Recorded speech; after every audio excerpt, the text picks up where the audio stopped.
Hello and welcome to the Dismantle Racism Show. I am your host, the Reverend Dr. TLC, and our goal at the show is to uncover, dismantle, and eradicate racism. We really do want to create a world where racial equity is the norm.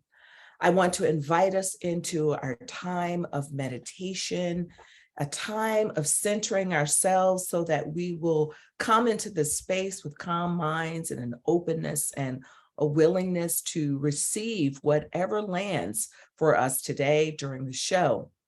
So if you would, I invite you just to close your eyes and to find your breath, breathing in and out, connecting your energy, your mind, and your being with who you are, with your divine wisdom, with that part of you that helps you to make intelligent choices that will manifest your greatness and will manifest the greatness of others at the same time.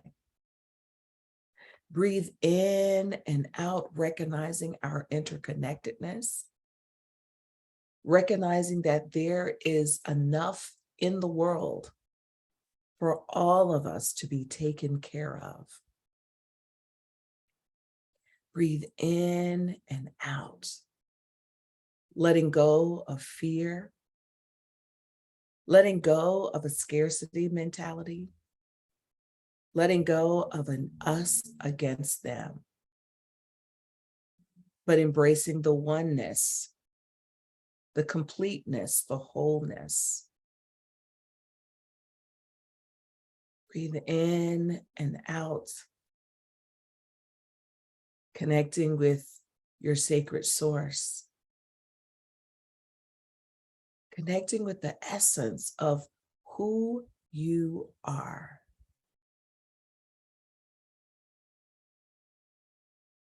Take a deep breath in and let it out, receiving the power that is within you, and then releasing that power out to the rest of the world. A power that is loving, kind, compassionate, understanding, and filled with a desire for harmony within the world. Breathe in and release it out. Recognizing that what you do matters. You are critical with changing the status quo and with healing the world. Breathe in and out, accepting the call that is on your life, the purpose for your life, and even accepting the in-between parts where discernment lies, where you're trying to figure out your role in changing the world and creating the world that you want to see. Breathe in and out, acknowledging your gratitude for all there is and all the gifts that you have to offer. Breathe in, breathe out. And now take a deep breath in, sigh it out, and let's begin.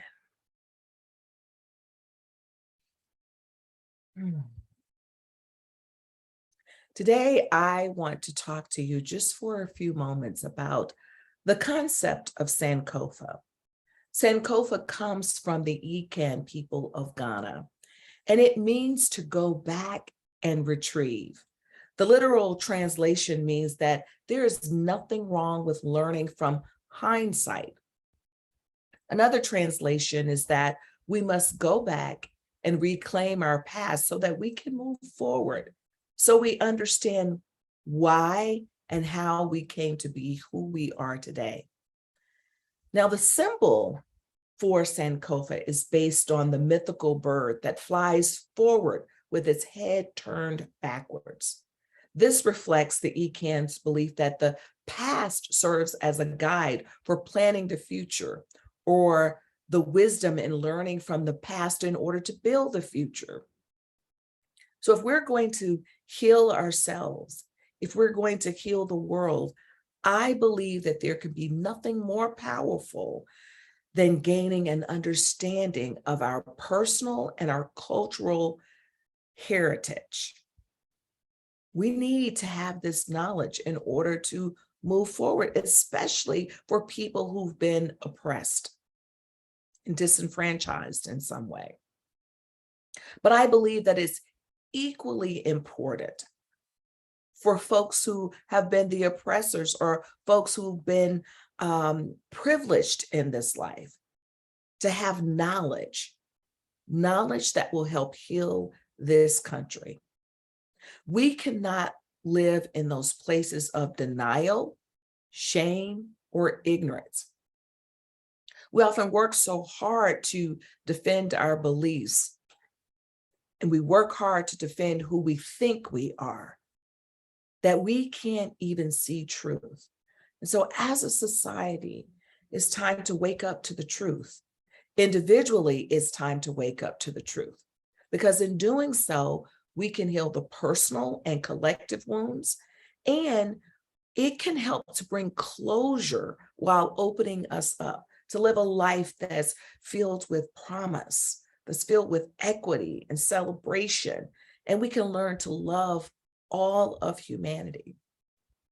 We must not be afraid to go back and look at our history.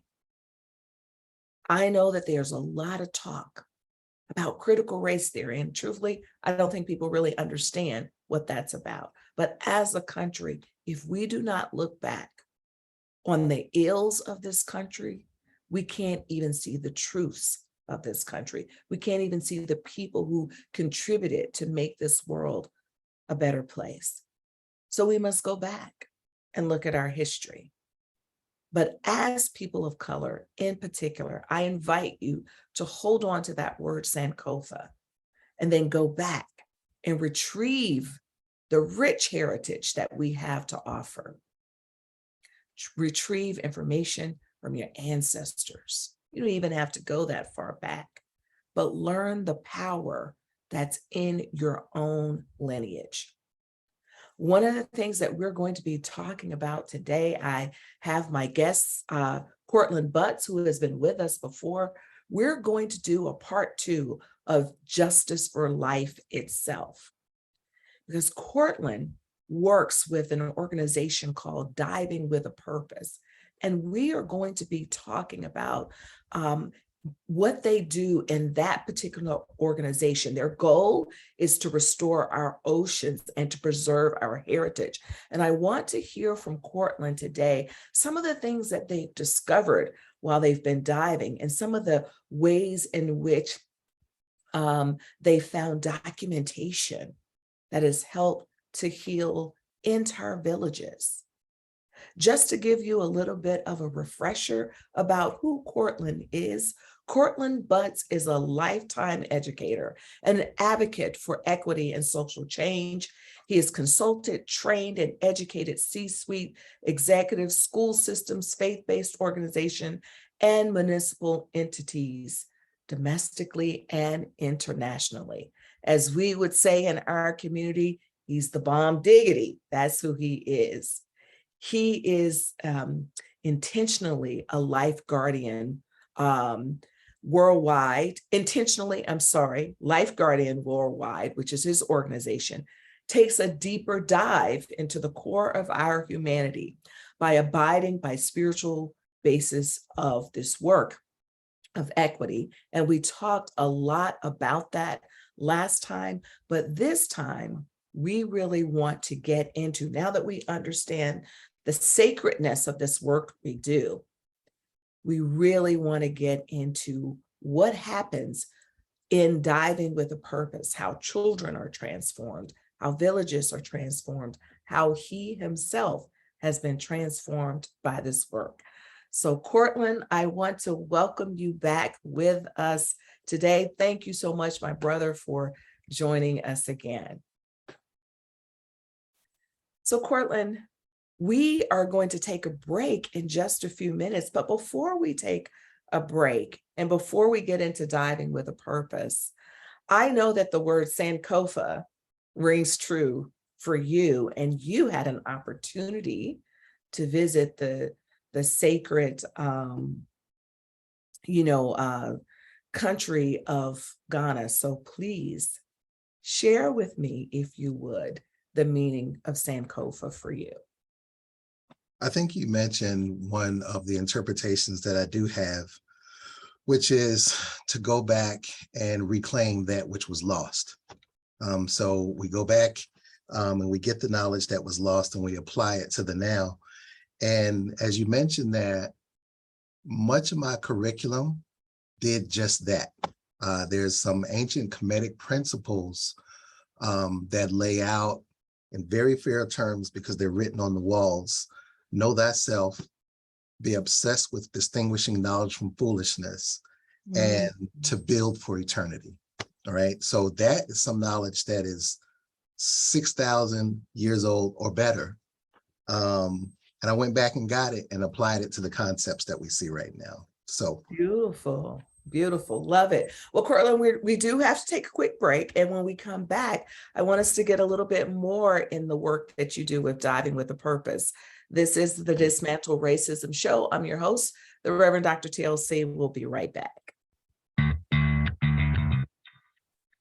Are you a business owner? Do you want to be a business owner? Do you work with business owners? Hi, I'm Stephen Fry, your small and medium-sized business or SMB guide, and I'm the host of the new show, Always Friday. While I love to have fun on my show, we take those Friday feelings of freedom and clarity to discuss popular topics on the minds of SMBs today. Please join me and my various special guests on Friday at 11 a.m. on talkradio.nyc. Are you a conscious co-creator? Are you on a quest to raise your vibration and your consciousness? I'm Sam Leibowitz, your conscious consultant. And on my show, The Conscious Consultant Hour, Awakening Humanity, we will touch upon all these topics and more. Listen live at our new time on Thursdays at 12 noon Eastern Time. That's The Conscious Consultant Hour, Awakening Humanity, Thursdays, 12 noon on talkradio.nyc.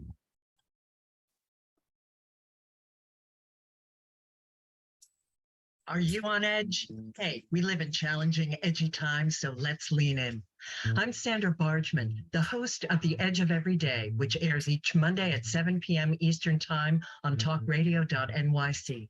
Tune in live with me and my friends and colleagues as we share stories and perspectives about pushing boundaries and exploring our rough edges. That's The Edge of Every Day on Mondays at 7 p.m. Eastern Time on talkradio.nyc.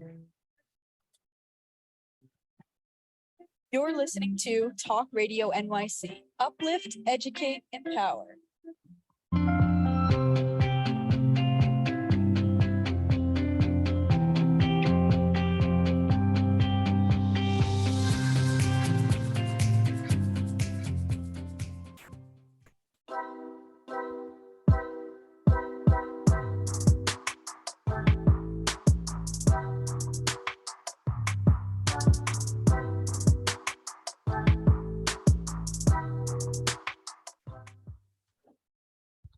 We're back with my guest today, Courtlandt Butts. And Courtlandt, I want to just jump right in with the work that you do as a diver. First, tell me how you got into diving. You mentioned it a little bit on our previous show, but can you just give us a reminder of that?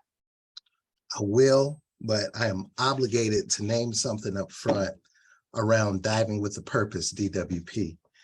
That is an organization that is co-founded by a gentleman named Ken Stewart out of Nashville. And I was actually taught, they have some great instructors in that program by Jay Hagler. He's the one that got me into scientific diving in the first place. So I want to put that name out there. Kramer Wimberly is the person that really inspired me to take a closer look at coral restoration and the impact that we could have on ocean conservancy. So even the quote that you mentioned a little bit earlier around,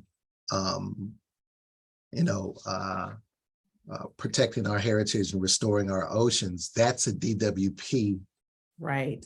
piece, not LifeGuardian. And I just got to make that separate because that's their thing. Within that, I'm an advocate. I took the course and then I keep taking the course. One day it's my hope to be an instructor within that space, but I'm an instructor in some other spaces. Now, with that said, what got me into scuba diving was I was the assistant aquatics director at Florida A&M University, which is an HBCU. Right there, that interrupts this myth that Black people don't swim. It's like Right. they're the Black lifeguards. All right. And at that time, Well, I actually attended an HBCU and I had to take swimming. So thank you for putting that in there because it was required for me to take it. All right. And so the thing that we were, as the assistant aquatics director, I had to do the scheduling. Long story short, one of the local dive shops, the owner was a Filipino gentleman, and he said it. He said, I've heard this myth, this rumor that Black people don't swim, and we have to use y'all's pool to do some of our training exercises. And yet I'm seeing people not only swim, but they're trained to save people's lives. And I want to make you a deal. If you let some of your guards sign up with me, I'll let you take the class for free. So what ended up happening was anytime they showed up, I wouldn't charge them for pool time, and in turn, they would take me out on all of their dives. So I was always with the best of the best. I was always with the instructors. I was always getting trained by and with them, and different opportunities they had to go out. It just went deeper into this connection that I've always felt that I've had with nature, and especially something about exploring that underwater world. And I think I mentioned the last time that I used to have dreams that I could breathe underwater, and I knew how to do it. And I was going to tell my body parts, my lungs, my throat, my nose. I was going to tell it what to do when I woke up. But when I woke up, I would always forget. So scuba diving kind of fulfilled that dream for me. So Courtlandt, I want to go a little bit deeper into, again, just diving in general, but diving with a purpose, the organization. But I do, and because I know you so well, I do think it's important for us to do a teachable moment here. And because we said something and we kind of brushed it off, but for those people who are listening, two things. An HBCU is a historically Black college and university, because not everybody knows the acronym for that. So I want to share that. The second thing is, with the myth around Black people not swimming, there are a couple of things that go along with that. There's a time and a place in which we might engage in swimming, which I think is really important to know, because sometimes schools may not understand the complication, for instance, of why, for instance, a Black woman may not want to get in the pool in the middle of the day, right? That might have something to do with hair care, for instance. But it goes much deeper than that in terms of why we don't swim, why some Black people don't swim. Let me be very clear about that. I think that it's important, Courtlandt, if we're talking about going back and looking at our past, to know that we didn't always have the advantages that other groups had for learning how to swim, in terms of just thinking about access to pools. Here in my neck of the woods, lots of people have pools in their backyards. That's not always the case in certain neighborhoods, and it's not always the case. It depends on your socioeconomic status, and it depends on funding, for instance, because yes, they will say public pools. Public pools are often different depending on where those pools are. So I just think every moment is a teachable moment, and it is even more complicated than what I'm saying now, but I want to just help people to understand where those things came from.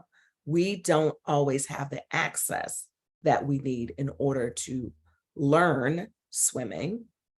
And also, there may be issues with even getting us back and forth if we have to travel to a place where there's a pool. So that's just a couple of things.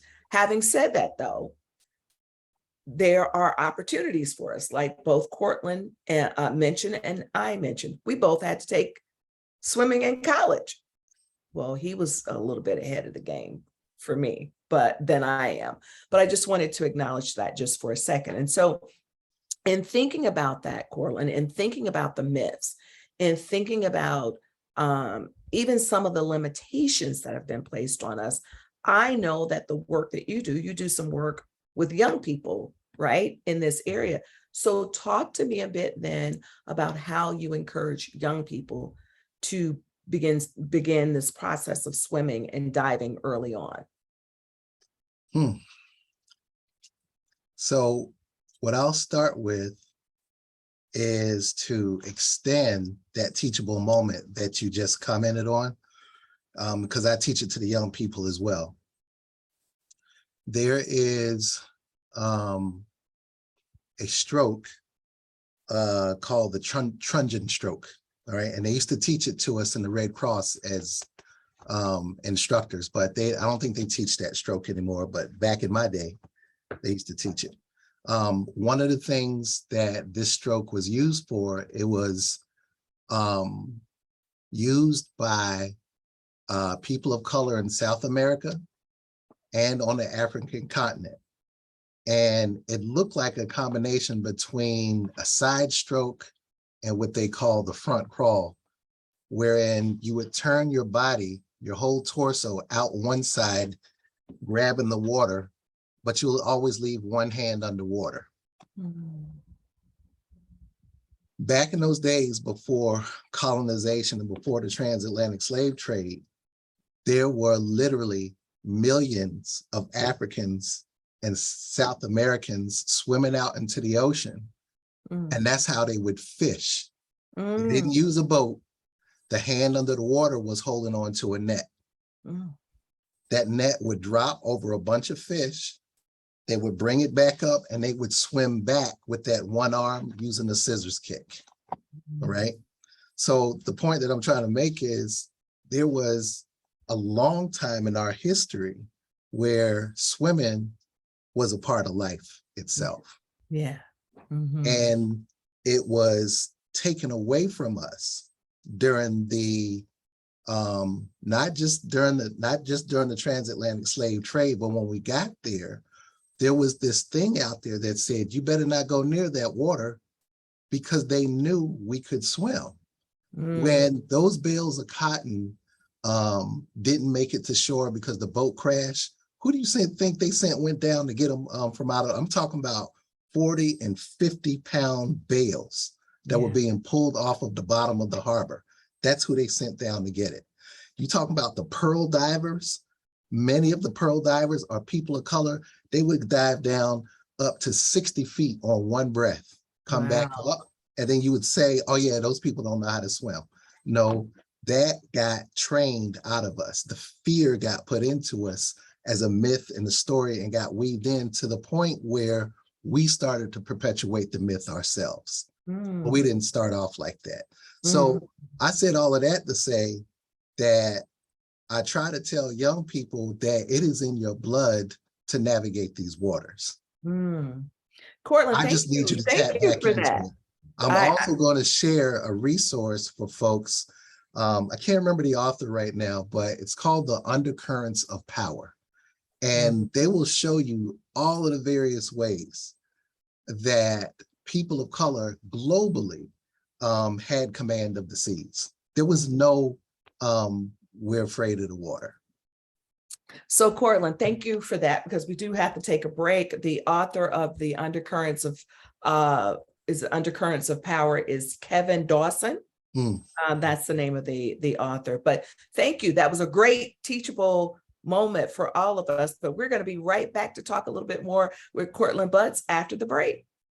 Are you passionate about the conversation around racism? Hi, I'm Reverend Dr. TLC, host of the Dismantle Racism Show, which airs every Thursday at 11 a.m. Eastern on talkradio.nyc. Join me and my amazing guests as we discuss ways to uncover, dismantle, and eradicate racism. That's Thursdays at 11 o'clock a.m. on talkradio.nyc. Are you a small business trying to navigate the COVID-19 related employment laws? Hello, I'm Eric Sauver, employment law business law attorney and host of the new radio show, Employment Law Today. On my show, we'll have guests to discuss the common employment law challenges business owners are facing during these trying times. Tune in on Tuesday evenings from 5 p.m. to 6 p.m. Eastern Time on talkradio.nyc.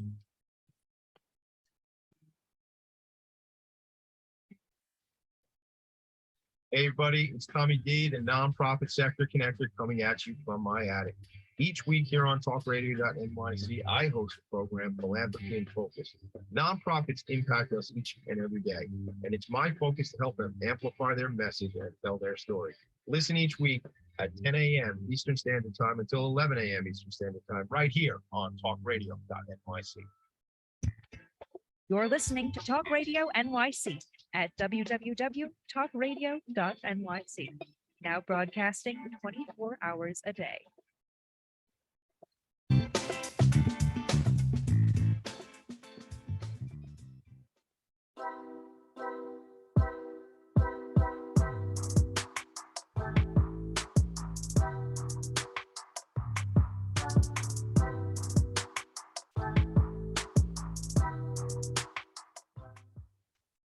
We're back with my guest today, Courtlandt Butts, who's been talking with us today about diving and the power really of the African people that we have and had as swimmers. And so, Courtlandt, I want to just invite you to continue with the conversation around, because we're looking back today and going forward. But to continue the conversation around the connection of our planet with our history and with diving. And I'd like you also to get into a little bit, this is probably, I guess, the next question moving forward after that, around what are some of the things that you're finding when you go deep and into learning our heritage as a diver? One of the things that I wanted to promote at LifeGuardian is this connection that we have throughout life. Like we're not separate from each other. We are in one big old biosphere that we call Earth, and there's no escaping it. Anything that anybody does is going to offset something else and be influenced by something else, just like we're constantly being influenced. What there is, I pull from a lot of different sources that I'm led to check into. So my mom has guided me, like I mentioned before, to a lot of wisdom that comes from the Bible, and she'll be the first one to say, look, that's scripture. There it is right there. There are, excuse me, but there are also some rabbis that had some pretty good knowledge that I was checking out, like in terms of their trains of thought and our relationship to the world. There are also some imams that I really like their train of thought on a couple of different things. And one of them, Imam Fahim Shuaib, he talks about this, he was a student of W.D. Muhammad, who talks about what they call creation-supported social logic. And today's, and some of the more common, today's nomenclature, they may call it biomimicry, right? And so the short of it is, the ancient text, before we start writing things down, we would actually study what's going on right before us in nature. We would study right before us what's going on in the universe. I have a really good friend, Terry McConnell, who's really big on nature. Like, she just so immersed in it. She was a tour guide and everything, but she learns a lot from that space as well. So I say all of that to say that I found that as I'm observing the processes and the relationships that are going on in nature, if we pay close attention, they're teaching us something. So it struck me that if we're looking at a system that has been in place, according to scientists, for about 4.6 billion years, they got some things figured out. Exactly. Yes, exactly. I think they So now, like, let me take notes from there and then apply it to our social systems. And then when I see something that's diverging from the laws that are to be followed, that allowed us to be in existence, or life to be in existence in this space for 4.5 billion years, then that allows me to see what needs to be corrected right away. And I want to try to give two real quick examples, and I'm going to relate it to the work that we do in the space. For example, everything that life has taught us is that wherever we use, whatever organisms use certain things, and when we're done using that thing and we give it off, our waste is the life of something else, right? So for example, basic science, when I inhale the air, my body metabolizes the oxygen, and my waste product is carbon dioxide, right? Trees and plants love carbon dioxide. We need that to go ahead and grow. Yes. Their waste product, after metabolizing the carbon dioxide, is oxygen. So it's given right back to us. So we have this symbiotic relationship. So everything in life, when it's in balance, is feeding each other. It's giving off to each other and giving something back. Now, humans have the power to create, just like a lot of other creatures. The thing is, we have the power to create, and we can make a decision not to do it in unison with nature. So for example, plastics, all right? Right now, I feel like if we had the mindset, the oneness of life itself, and operated the same way nature did, when we developed plastics, we would have turned around and said, hey, this plastic is solving a lot of problems for us. It is actually going to launch us into a whole new age of industry and productivity. But we need to figure out, once it's no longer useful, which part of our system will it feed? Once it's no longer useful, how do we integrate it back into the system to where it's going to continue to be of some use for something else that's on the planet? We didn't think that far. We just cut it off with, we're going to make some money, it's going to make things easier, it's going to grow our industry, and we left it there. I say all of that to say right now, because right now, one of the biggest problems that we have in our oceans in terms of ocean conservancy is the plastics aren't breaking down. And if they are breaking down, they're breaking down to a microscopic level to where fish are eating them, microorganisms are eating them. Birds are choking on the plastics, thinking that there's something else. We're interrupting the entire biosphere because the plastics will not break down. And I'm convinced that we were, quote unquote, smart enough at that time to figure out what is going to happen with these plastics when it breaks down. We just didn't have the heart or the connection to the oneness of life to add that to our consideration. So right now, we're doing a lot of backpedaling. In the work that you're doing, well, you're saying overall you're doing the backpedaling, or in the work that you're doing? What I'm saying by backpedaling is now we have cleanups. We have restoration cleanups. We have, oh, we need to take care of this. Now we have, let's put some filters on those things right there. Whereas that should have been the thinking from the beginning. So I said all of that to say that when I look at that symbiotic relationship compared to our social systems that are causing disenfranchisement, all right, we haven't turned around and figured out, hey, if we want to integrate this group of humans in with whatever we got going on in a healthy way to where we all thrive, then this is what that could look like. But instead, we're treating humans the same way that we would treat inanimate objects like plastic. And Yes. once they get worn out and to the end, we don't know what to do with it. So we toss it away, we throw it away, or we put it in some sort of space that's actually going to cause more toxicity in the first place. Now, Courtlandt, I know that we could go down this road for a really long time, and the work that you do really with explaining and teaching about oceanography and how and the ways in which we are hurting the planet. I know that we could talk about that longer because it's deep, but yet not deep, right? You know, it's because the concept is a concept of oneness. But I think it's something that requires extensive conversation to help people to understand. So I want to encourage our listeners to do more research on what Courtlandt is talking about as it relates to this whole symbiotic relationship that we have with one another.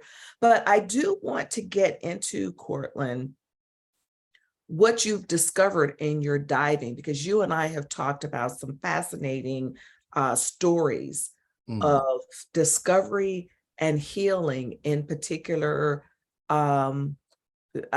African villages. So could you talk a little bit about what have been some of your discoveries? For me, I do have to name that my discovery was, again, another space that I can make the observation of nature and open up that world to young people where it wasn't necessarily accessible to them before. You talked about accessibility before, but being involved in the process with those leaders at Diving with a Purpose, and they're connected to like so many other projects like the World Slave Rex projects and things of that nature. The thing that I discovered is that it turns on the lights of young people and gives them a different trajectory of going off into the world as something, as a different being, if you will. All right. One of the inspiring stories that is not my story, but one of my brothers, Kamal Siddiqui. All right. So Kamal Siddiqui is one of the Diving with a Purpose instructors. And if you look this up on YouTube, I'm sure he's got a piece out there. And I won't do his story any justice, but every time he tells it, it put chills through me. But the short of it is, we were trying to, we had a meeting and laying out for folks the importance of the work that we were doing. And Kamal was on a mission where there was a specific slave wreck in Mozambique, I believe, that he found. And the insurance writers of that day were very meticulous in their records, all right? And many of them are still around to this day. So just to let you know, that they literally made money off of insuring the cargo, which were actually human beings from specific tribes, from specific parts of the African continent, and all of that information was recorded and documented. And so when Kamal found this particular wreck, they knew exactly where the people on that boat came from. They traveled and found that village in the continent and told the chief and the people, we found your people. We found this wreck who was stolen from you years ago. The chief put together this huge ceremony and put the earth from that village into that pot. And it was surrounded by cowrie shells and everything. It was a beautiful piece. Hands it to Kamal and then tells Kamal, now your mission is to go back and spread this earth amongst our people and let them know that they found their way home. Now, I'm going to stop you just for a second, Courtlandt, because we have to take a break. And I want us, when we come back from that break, to finish telling the rest of this story, because indeed it is touching what you've talked about so far. So we're going to be right back in just a few seconds. This is the Dismantle Racism Show. Hey everybody, it's Tommy D, the nonprofit sector connector, coming at you from my attic. Each week here on talkradio.nyc, I host the program Philanthropy in Focus. Nonprofits impact us each and every day, and it's my focus to help them amplify their message and tell their story. Listen each week at 10 a.m. Eastern Standard Time until 11 a.m. Eastern Standard Time, right here on talkradio.nyc. In a post-COVID world, you may have many unanswered questions regarding your health. Are you looking to live a healthier lifestyle? Do you have a desire to learn more about mental health and enhance your quality of life? Or do you just want to participate in self-understanding and awareness? I'm Frank R. Harrison, host of Frank About Health, and each Thursday, I will tackle these questions and work to enlighten you. Tune in every Thursday at 5 p.m. on talkradio.nyc, and I will be frank about health to advocate for all of us.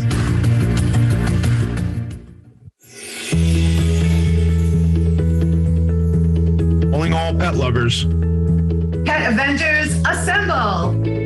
On the Professionals and Animal Lovers show, we believe the bond between animal lovers is incredibly strong. It mirrors that bond between pets and their owners. Through this program, we come together to learn, educate, and advocate. Join us live every Wednesday at 2 p.m. at talkradio.nyc. You're listening to Talk Radio NYC at www.talkradio.nyc. Now broadcasting 24 hours a day.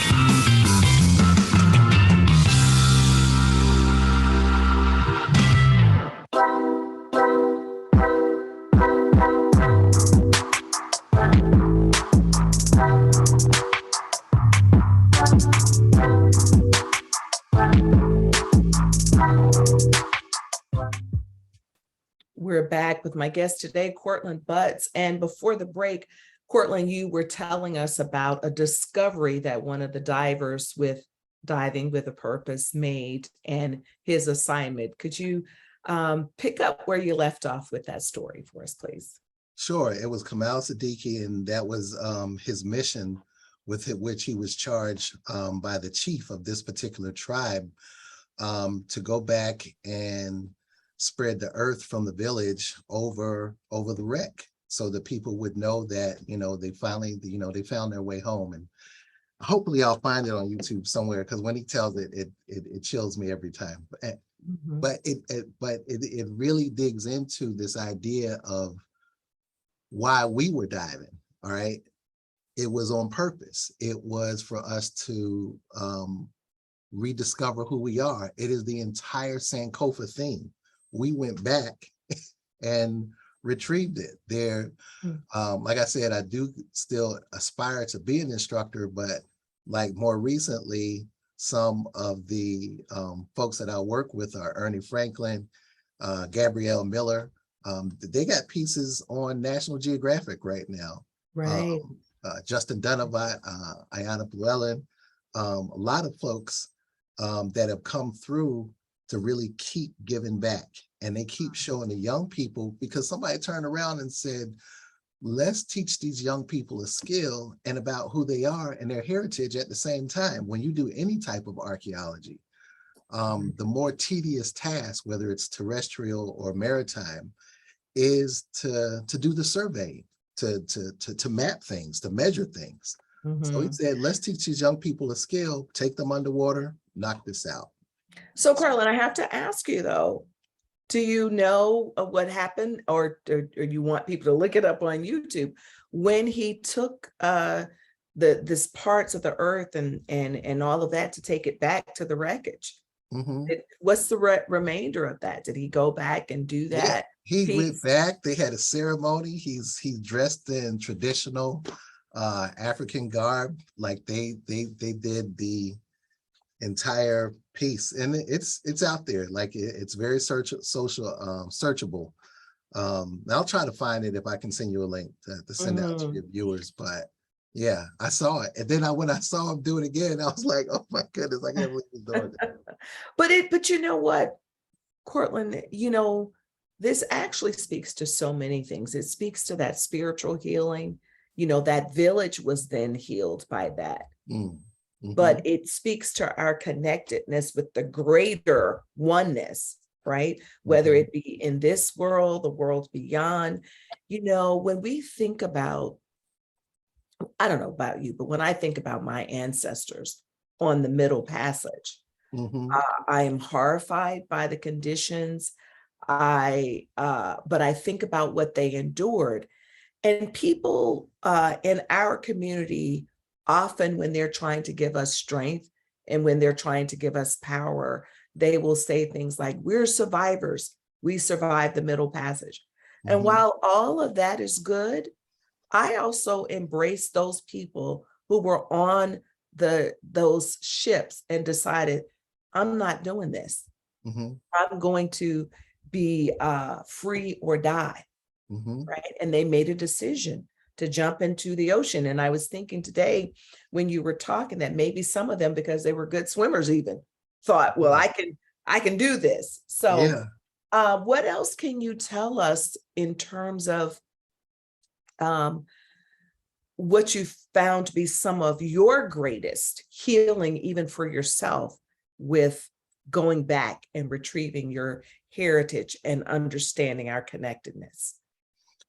One of the things that you pointed out was you and I worked together for a long time at a company that's focused on racial equity. And now I have my own company focused on justice, equity, diversity, and inclusion. I've always kept one wing dipped in the water, so to speak, throughout my academic career. I was a professor at Spelman College, but I still worked the morning shift as a lifeguard at the YMCA between times. And so I literally developed an entire career, aquatic career, going off into that space. And I was always looking for a way to merge those two passions that I had together.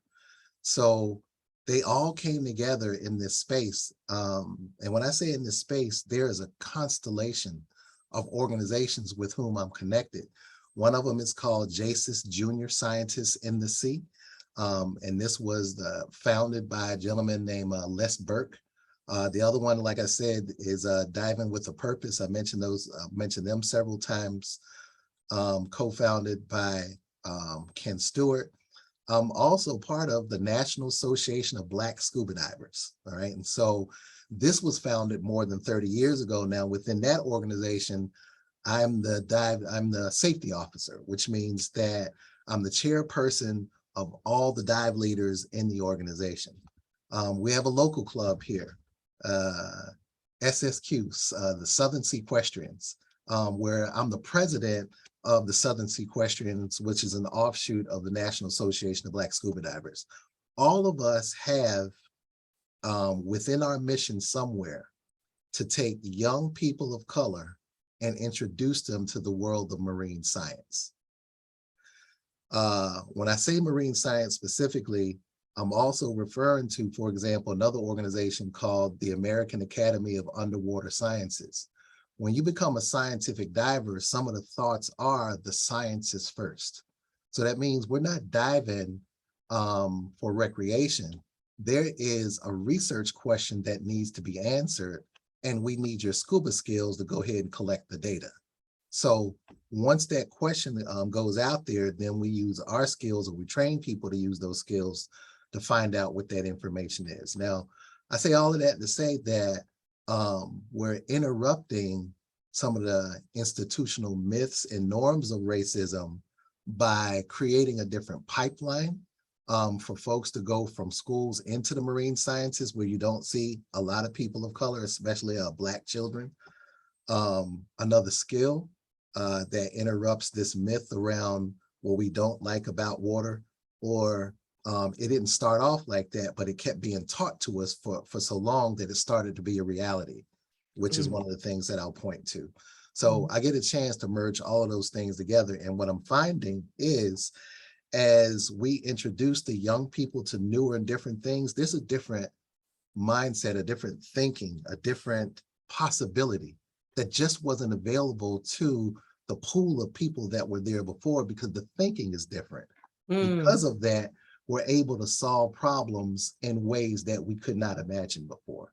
So I apply all of that to me doing a training around equity, justice, What will it take for us in this space for you to have a different mind than you walked into this space with the first time around?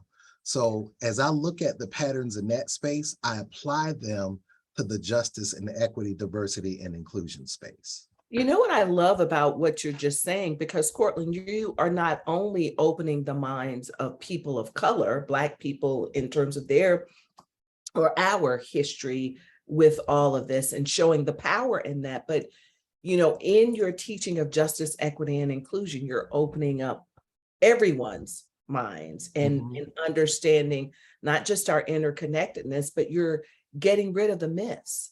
Right. And you're applying those teachings for how you can, how there's an intersectionality in everything that we do, because often as a facilitator, one of the issues that will come up for me, particularly when I'm inviting people to participate in things, they'll say, oh, my focus is over here, or my focus is over here. They might even say, maybe my focus is science. You are showing that there's a clear connectedness in everything we do with race. There's an intersectionality, and knowing our history is a big part of it. Well, Courtlandt, we are coming to the close of our show, and I want to just invite you, if you have any closing words to offer, to please offer those, your final words to our audience now. I don't know if I mentioned this before, but I will say, based off of what you just laid out in terms of the interconnectedness, which is this work that we do is never about, for me anyway, us against them. It's really about all of us coming together to interrupt institutional norms that do not serve our collective humanity well. If we don't think about the work like that, then our true enemy will never be revealed to us.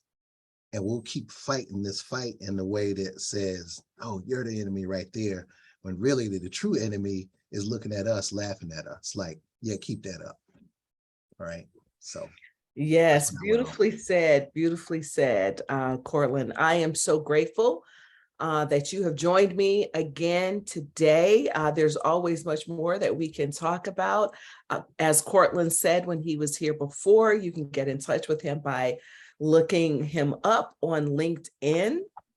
And hopefully Courtlandt will give us find that information for us around the diving with a purpose, and going back and having that healing ceremony. I really do want to hear more about that. I want to thank you, my listeners, for being with me today. And I want to invite you to please go to sacredintelligence.com, where you can learn more about the work that I do and some of the offerings that I have coming up.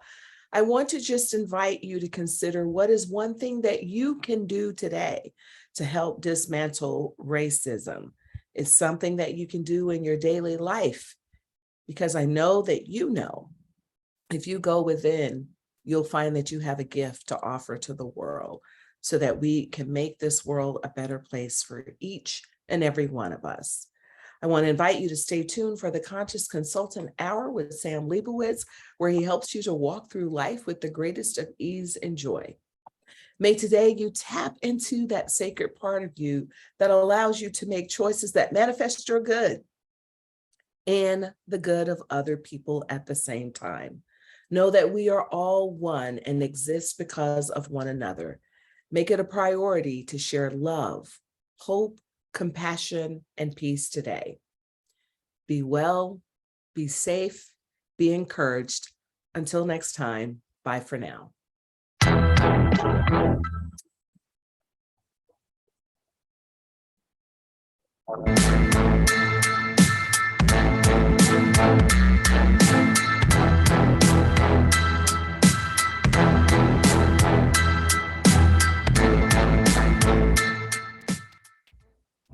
You're listening to Talk Radio NYC. Uplift